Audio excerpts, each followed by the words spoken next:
Bonjour, aujourd'hui on va faire une vidéo un peu plus sérieuse, on va parler parce que bon, entre nous, on n'a rien d'autre à faire, donc enfin il y a un moment, voilà, on va parler un peu de basket, de NBA, de tout ça, parce que je sais que dans ma vie j'ai un maillot qui est juste derrière, là, là, non attendez, là, un Bernard King New York, c'est magnifique, et sur moi j'ai un petit Larry Johnson, pas mal du tout, pas mal du tout.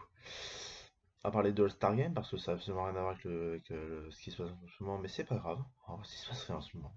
Comme ça, c'est réglé. Et donc, on va parler de 4 joueurs. Je vais vous parler de 4 joueurs. Je vais vous en parler pourquoi? Parce que ce sont des All-Stars absolument improbables. Je vous donne les noms, je vous donne les stats. Vous me dites, jamais des All-Stars. C'est des All-Stars. Je vais donner les noms maintenant. Chris Gatling, Tyron Hill, Jamal Magloire, Kyle Korver. Donc on va parler un peu de leur carrière, de leurs statistiques, de leur saison sur laquelle ils sont All-Star. On rappelle les différents critères pour être All-Star. Il faut un bon bilan, des stats, évidemment. Un impact sur le jeu aussi. Certains sont là pour l'impact sur le jeu, plus qu'autre chose. Après, tu peux ne pas avoir un bon bilan. Si jamais tu as des stats, on peut prendre exemple. Dwayne Wade, à la fin des années 2000, avait une équipe catastrophique autour de lui. Il était au bout du bout de l'Est, et pourtant il est All-Star parce que c'est Dwayne Wade et qu'il a des pures stats. Et aussi des fois ça aide, on a vu des cas à la Peñarandova qui jouent en fait 10 matchs, mais en fait ils ont une notoriété tellement forte dans la ligue qu'ils gagnent leur place comme ça. Donc on va parler de ces 4 joueurs, hein, Chris Gatling, Tyron Hill, Jamal Magloire et Kyle Korver. Mais avant ça on va faire des petites mentions de joueurs dont j'aurais pu parler mais je l'ai pas fait.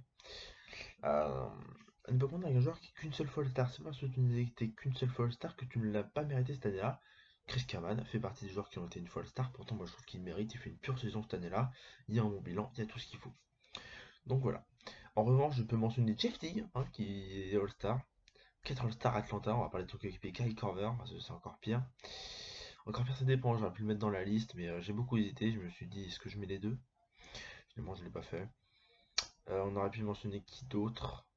Qu'est-ce qu'on peut mentionner dans les All-Stars improbables? J'ai bien envie de parler de. Sam Castle, c'est quand même salaud. Il n'y a pas non plus. Généralement, le Star Game, c'est quand même un peu légitime, quoi. Un peu. Qui était All-Star? Mike Miller a été All-Star? Non, je suis pas sûr. Je suis pas sûr de ce que je dis là, donc je vais pas le dire. Mais sinon, ouais, il y en a eu pas mal. On pourra chercher. Rajon Rondo, mais Rajon Rondo, c'est un pur meneur. Je sais pas, j'ai pas de nom là tout de suite qui me vient en tête, mais si j'en trouve, on pourra toujours. Qu'est-ce pas. On va commencer par Chris Gatling, qui pour moi est une catastrophe totale. Alors Chris Gatling sur la saison, statistiquement, c'est 19 points, 8 rebonds. Bon, c'est de la stat, hein. Il y a 0,6 pas 0,8 interceptions, 0,7 contre. Donc c'est de la stat tout à fait correcte, hein. Il y a des mecs qui ont été le star avec moins que ça, hein. Donc ok, jusque-là. Jusque-là, ok. Sur la saison, il ne joue que 47 des 82 matchs.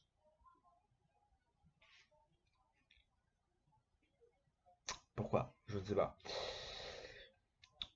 Il a été tradé en plus en cours de saison, hein, donc il est passé de Dallas à New Jersey. Il a fait que 3 matchs à New Jersey, hein, donc bon, voilà, ça donne un peu idée du bonhomme. Le bilan de Dallas sur la saison où il est All-Star, c'est 24-58. Au moment où il est All-Star, c'est 12-28. Ou un truc comme ça, enfin c'est à peu près ça. Voilà, voilà, donc t'es même pas un semblant de 50%, un semblant de 40% que t'es All-Star. Super. Et personne ne le connaît évidemment, hein. Je le sais parce que quand j'ai tapé là juste avant de commencer, euh, pire All-Star de l'histoire NBA et tout. Il était nulle part. Il était nulle part. Ce mec n'est tellement pas connu. Les trois mecs là, Tyron Hill, Jamal McGraw et Kyle Korver, je les ai trouvés dans les listes. Tristan Link, jamais, parce que c'est un mec, on sait même pas qu'il était All-Star. Tiens, en mention Tyron Hill, Théo Ratliff, pardon. Théo Ratliff, voilà. Ce genre de choses, non. Bien sympa. Le suivant. Donc là, donc lui, il a peut-être un peu plus, et encore on peut discuter hein, de stats que les autres, mais il a joué 47 matchs et il a un mauvais bilan. Catastrophique le bilan. Même pas 25 matchs, merde. Les autres, moi, ils ont fait une saison complète et ils ont un bon bilan. Déjà. Le prochain sur la liste, monsieur Tyrone Hill. Avec Chris Dating, je ne vois pas de sa carrière parce que c'est inconnu au bataillon. Tyrone Hill qui nous fait donc une saison à Cleveland en 1995 à 14 points, 11 rebonds, ce qui est des stats tout à fait honorables. Il y a presque une passe à une interception, on est à un demi-compte de moyenne. Le bilan indiqué sur cette saison est 43-39, ça peut t'apporter une place au Star Game. On peut aussi regarder qui a été volé. Theo Ratliff, c'est un intérieur, c'est un poste 4. À l'époque, il y avait la différence entre 4 et 5.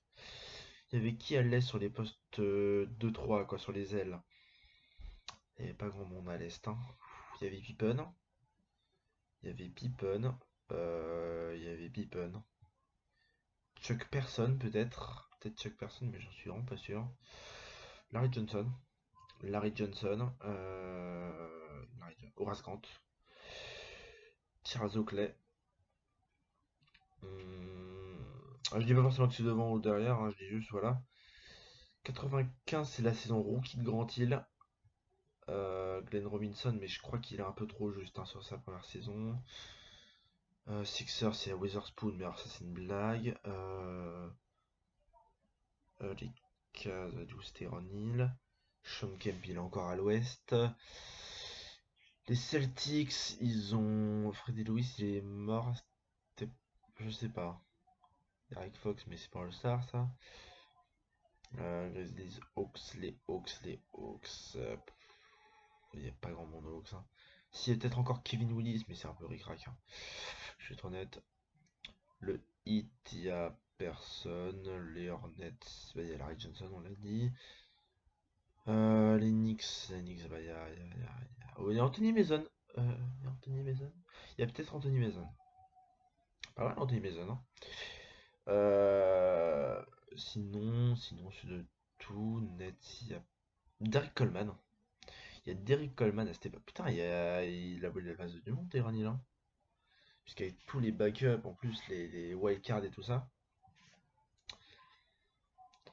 Ouais, donc Tyrann Hill, voilà. Après, il a une carte tout à fait correcte. Hein. Il a fait de bonnes saisons aux Cavs. Ensuite, il est parti aux Sixers où il fait partie de cette magnifique équipe en 2001 autour de Iverson et de Mutombo. Donc faisait partie de Theo Ratliff avant de se faire trader aux Hawks pour récupérer Dikembe Mutombo. Voilà, donc Theo Ratliff, All-Star, la même année il se fait trader et en plus il joue même pas le Star Game parce qu'il est blessé. Il aurait dû être dans la liste en fait. En fait, voilà. On va pas se mentir. Tyrone Hill, ouais, voilà. Donc c'était un bon joueur, genre tout à fait correct, mais malheureusement pour moi le All-Star Game c'est un peu tendu.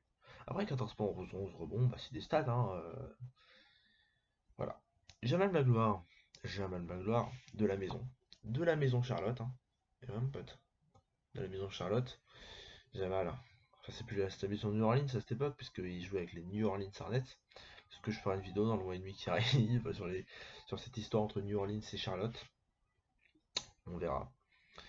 Jamal, en tout cas, a une moyenne de 14 points et 10 rebonds, avec un compte de moyenne et une passe, avec un bilan en 50-50, donc c'est 41 victoires, 41 défaites. Ouais, donc c'est 50% quoi. Jamal Magloire est All-Star cette saison. Monsieur Jamal Magloire est All-Star cette saison. Dans son équipe, il y a qui?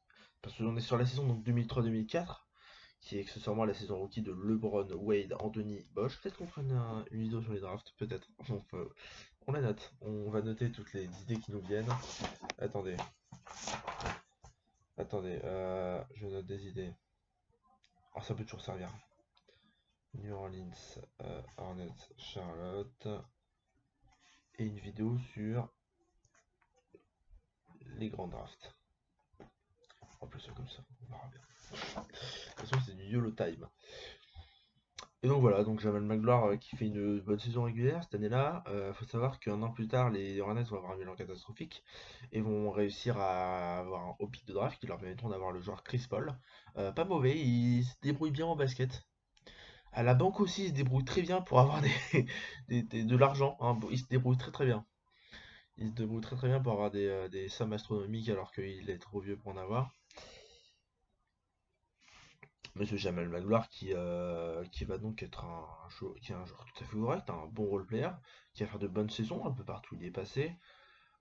Pivot, besogneux, très dur, bon, assez bon protecteur de cercle, qui prend bien les rebonds. Enfin, un peu un profil à la, si on peut comparer à la NBA actuelle, ses intérieurs pas trop techniques, mais un peu athlétiques, qui se battent quoi. Euh, Aaron Baines en shoot à 3 points. Ouais, c'est à peu près ça. Moi, je comparais bien là-dedans, Jamal Magloire, Aaron Baines, un peu, mais sans le shoot à 3 points, parce que Jamal Magloire, c'est pas très technique, c'est technique au poste. Il y a quelques moves, mais c'est tout, quoi. Il y a un petit mid-range rapide, vite fait, hein.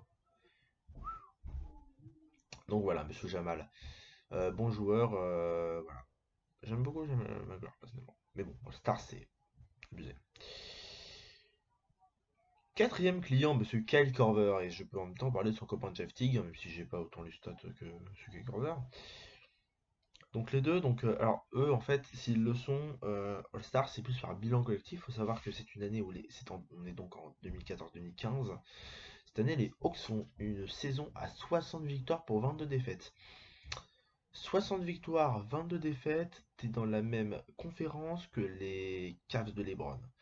Après, faut dire l'Est l'Est dans cette période des 2010 là, une catastrophe ambulante. Les Sixers sont nuls, les Bucks sont pas ouf. Les Bulls sont bons. Les Bulls sont bons, mais ils sont pas non plus incroyables. Les Cavs sont très bons. Les Celtics, c'est une catastrophe. Ils ont une saison de down complet. Donc les Hawks sont les Hawks, hein, ça c'est normal. Le 8 essaye de se remettre du départ de Monsieur LeBron, mais ils s'en sortent plutôt bien puisqu'ils ont encore Wade et Bosch à cette époque-là. Les Hornets, ils essaient de faire comme ils peuvent avec Walker et Jefferson. Les Knicks, bah, c'est les Knicks, hein, donc voilà. C'est très bien résumé, je trouve. Les Knicks sont les Knicks. Donc voilà, le Magic c'est une catastrophe aussi, c'est le Magic de Rob et Nigan, hein, une cata. Les Nets sont en train de plonger dans la merde. Les Pacers sont bons. Les Pacers de Paul George, Lance Stephenson, Georgie, non il n'y a plus Lance Stephenson, mais de Paul George, Georgie, toute la clique des Georges, Roy Bird, David West, tout ça. Les Pistons sont pas bons. Les Raptors sont pas mauvais. Mais enfin, c'est pas terrible quoi. Les Wizards, les Wizards. Donc, Monsieur Corver, qui est donc sur des statistiques de 12 points, 4 rebonds, 3 passes. Alors aussi, il faut savoir que Corver, cette saison-là, c'est 49% à 3 points. Ok, je sais pas si vous vous rendez compte. C'est-à-dire qu'au basket, il y a une. Attendez, je vais vous faire un dessin. Ça va être plus rapide. Vous allez voir, ça va être beaucoup plus rapide. Voilà. Ouais, c'est ça. Allez, en gros, c'est ça. Donc vous avez ça. Donc là, c'est ce qu'on appelle un terrain de basket. Enfin, c'est ça, mais en fait, il faudrait faire les trucs comme ça. Vous voyez? Alors, c'est-à-dire que lui, derrière cette petite ligne-là, qui est donc située à 9 mètres du panier, 9 mètres du panier, il met un shoot sur deux. Voilà. Ça reste très énervant. En plus, dans des systèmes bien léchés comme ceux de Bulldozer, un petit bijou. En tout cas, Kelkorver, c'est un scandale. On est, on est bien d'accord. Kelkorver n'a rien à foutre en tant que star, mais il l'est quand même. Tout comme son compère Jeff Teague. Et voilà. Enfin bref, j'ai fait mon petit coup de gueule. Kelkorver qui est d'ailleurs un très très bon shooter dans l'histoire de l'NBA et dans sa carrière. Passé par les Sixers où il était un excellent shooter. Les Bulls de Derrick Rose et Joakim Noah où il était un bon shooter aussi. Le Jazz il est passé, c'était correct. Il est passé par les Cavs aussi, ça leur a bien servi. Enfin, plein d'équipes. Kelkorver c'est toujours un mec utile. Bon vétéran aujourd'hui qui fait taf. Enfin bref, moi tout ce que j'ai à vous dire c'est que voilà, continuer, voilà. Et puis on reste confinés, hein. On reste confinés ensemble. N'importe quoi.